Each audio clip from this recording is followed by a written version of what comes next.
بسم الله الرحمن الرحيم الحمد لله نحمده ونستعينه ونستغفره ونؤمن به ونتوكل عليه ونعوذ بالله من شرور أنفسنا ومن سيئات أعمالنا من يهد الله فلا مضل له ومن يضلل فلا هادي له ونشهد أن لا إله إلا الله وحده لا شريك له ونشهد أن سيدنا ومولانا محمدا عبده ورسوله صلى الله تعالى عليه وعلى آله وأصحابه وبارك وسلم تسليما كثيرا كثيرا.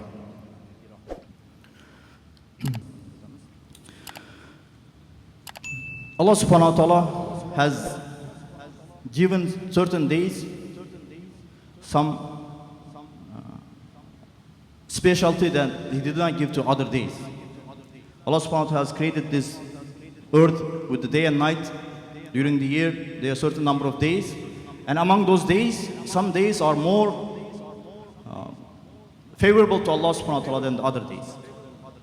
And among those days that's favored to Allah subhanahu wa ta'ala are the 10 days of Zul-Hijjah, which is coming inshallah next Thursday or Friday. It's going to be the first Zul-Hijjah. No, yeah. So inshallah, these days in the sight of Allah subhanahu wa ta'ala is most beloved to Allah subhanahu wa ta'ala than the other days of the year. Even the days of Ramadan. Unfortunately, this is these are the days that many Muslims, they don't know about the virtues of it, or they forgot about it and they don't take it seriously. Otherwise, these are the days that the scholars say that the best days during the whole year is these days of Zul-Hijjah, 10 days of Zul-Hijjah. And some other scholars even say that these nights are also very virtuous of these 10 days. And if more virtuous than the 10 nights of the last 10 nights of the Ramadan, except the Laylatul Qadr. But majority of scholars, they say that the 10 nights of the last 10 nights of the Ramadan is more virtuous in terms of nights. But in terms of the days, all the scholars, they agree that the 10 days of Zul-Hijjah is more virtuous than the days of Ramadan. And these are the days that Allah subhanahu wa ta'ala, the most beloved actions done during any day is not beloved than the actions done in these 10 days. Meaning, when we do these 10 days actions, when we do ibadah in these 10 days, Allah subhanahu wa ta'ala will reward immensely. Nabi sallallahu alayhi wa sallam, he said that مَا الْعَمَلُ فِي أَيَّامٍ أَفْضَلَ مِنْهَا فِي هَذِهِ يعني عشر ذي الحجة قال ولا الجهاد إلا رجل خرج يخاطر بنفسه وماله فلم يرجع بشيء. Nabi sallallahu alayhi wa sallam, he said that no action in any day is more virtuous than these 10 days, meaning 10 days of Zul-Hijjah. So the Sahaba, they asked, "O Rasulullah, even jihad?" And Rasulullah sallallahu alayhi wa sallam said that even jihad, except the man, he comes out with his wealth and with his life, and he will not return with anything.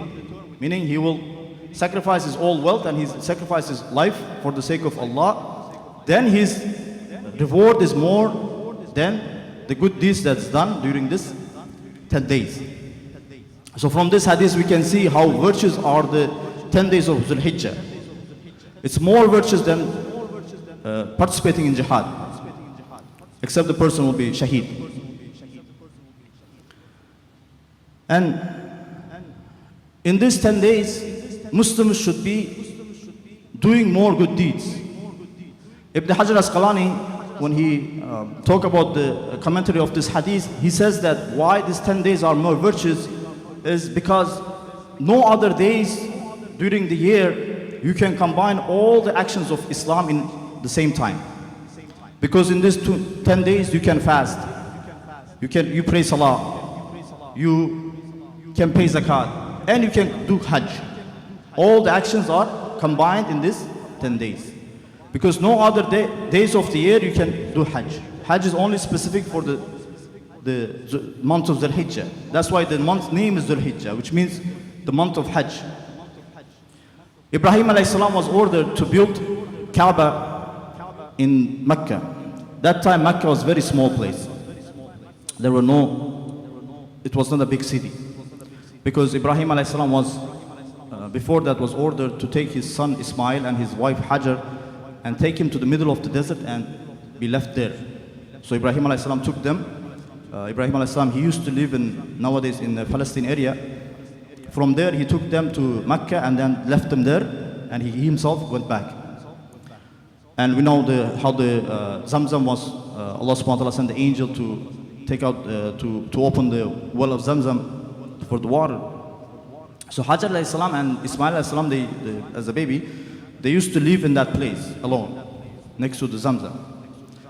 And there was one small tribe, was moving from Yemen to Syria, and they were going on the way. So they saw the birds flying, so they said that there should be a water around this place. So they came and they saw one lady with the baby living around the well. So they asked him, like, can we stay here? So they decided, instead of us going to the Sham, to the Syria, let's just stay here and live here. So that's how the city of Mecca was established. It became a small village, and slowly it became a big city. So later on, Allah subhanahu wa ta'ala sent Ibrahim alayhi salam back to Mecca to meet his family and to build Kaaba. The Kaaba was actually built by Adam alayhi salam in the beginning, in the first time. This is the first house that's built, house of Allah subhanahu wa ta'ala. And during the flood of Nuh alayhi salam, the Kaaba was taken to the sky by the angels. And the same, the place where the Kaaba that Adam alayhi salam built was, Allah subhanahu wa ta'ala told Ibrahim alayhi salam to build the Kaaba over there, the same place, same base. So Ibrahim alayhi salam, when he built Kaaba, Allah subhanahu wa ta'ala told him, now call people to Hajj, to come and visit my house. And Ibrahim alayhi salam wondered that, because that place was desert, in the middle of the desert, there was no people around. And Ibrahim alayhi salam, when Allah subhanahu wa ta'ala told him, وَأَذِّنْ فِي النَّاسِ بِالْحَجِّ يَأْتُوكَ رِجَالًا وَعَلَى كُلِّ ضَامِرٍ يَأْتِينَ مِنْ كُلِّ فَجٍّ عَمِيقٍ, and announce among people about Hajj, so that they should come to you on foot and on every camel, turned lean, traveling through every distant hill pathway. So Ibrahim alayhi salam said that, oh Allah, who's gonna hear my voice? And Allah subhanahu wa ta'ala said that, you call for the Hajj, I will reach your voice to the people. So in the narrations it comes that Ibrahim alayhi salam, he called for Hajj, and Allah subhanahu wa ta'ala made his voice to reach all the creations. And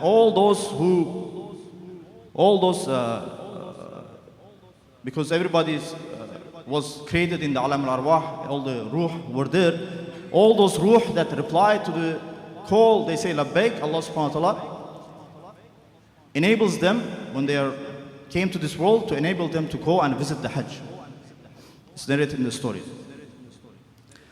So Allah subhanahu wa ta'ala made all those creations to hear his voice. Now we see from all over the world, from any corners of the world, people come and visit Hajj. Back in the days, they used to come with the camels, they used to walk, they used to come with the horse, any convenience conveyance they had, they used to come and do Hajj, come visit the house of Allah subhanahu wa ta'ala. And later on, when there was a boat, the people used to use the boat to come to Hajj. Nowadays, we have planes that people from all over the world, if anybody was in Hajj, they will see that the plane is going to come from all over the world to the big cities like Jeddah and Mecca. People come from all over the world to do Hajj. So Allah subhanahu wa ta'ala accepted the call of Ibrahim alayhi salam, and he had made people from all over the world, as is mentioned in the ayat, that min kulli fajjin amiq, it means from the distant pathways, from the long distance people come to do Hajj. That's why this 10 days is very beloved in the sight of Allah subhanahu wa ta'ala, is because in these 10 days the actions of the Hajj is done. On the 8th of Zul-Hijjah, people go to Mina. In the 9th, they stay in Arafah. They make dua. At the night of 9th Zul-Hijjah, they go to Muzdalifah. They spend night there praying. And the 10th, they come and they do sacrifice. They shave their heads. So all those actions are done during this 10 days of Zul-Hijjah. And those people who were not able to go to Hajj, Allah subhanahu wa ta'ala wants us to resemble them, to look like them.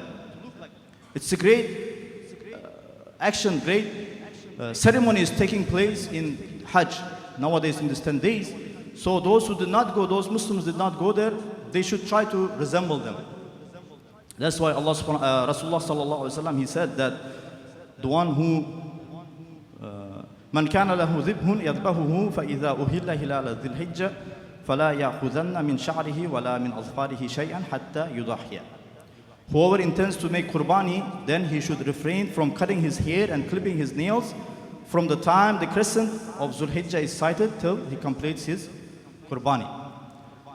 Because we know when the people go, they go to Hajj, they do ihram. Ihram is they take out their clothes and they put one piece of cloth, two pieces, one in top, one in the bottom.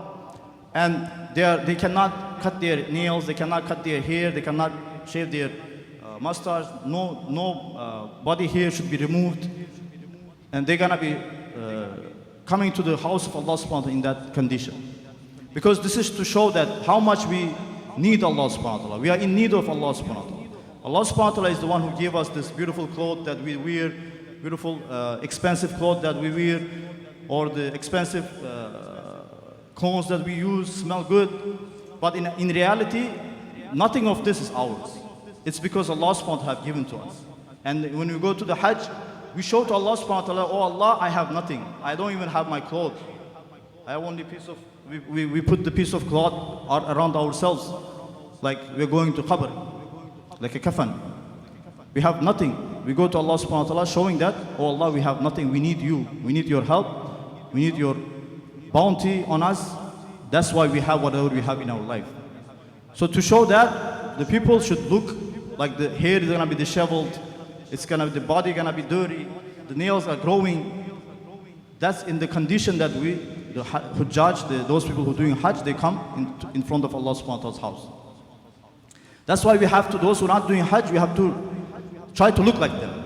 That's why Nabi sallallahu alaihi wasallam, he said that if you are doing qurbani, then do not cut your hair, do not cut your nail until you do your qurbani. So it's sunnah, it's on those 10 days of Zul-Hijjah, is that we should not, as soon as the Zul-Hijjah starts, we should not cut any nail or any hair from our body. We should not shave until we do qurbani.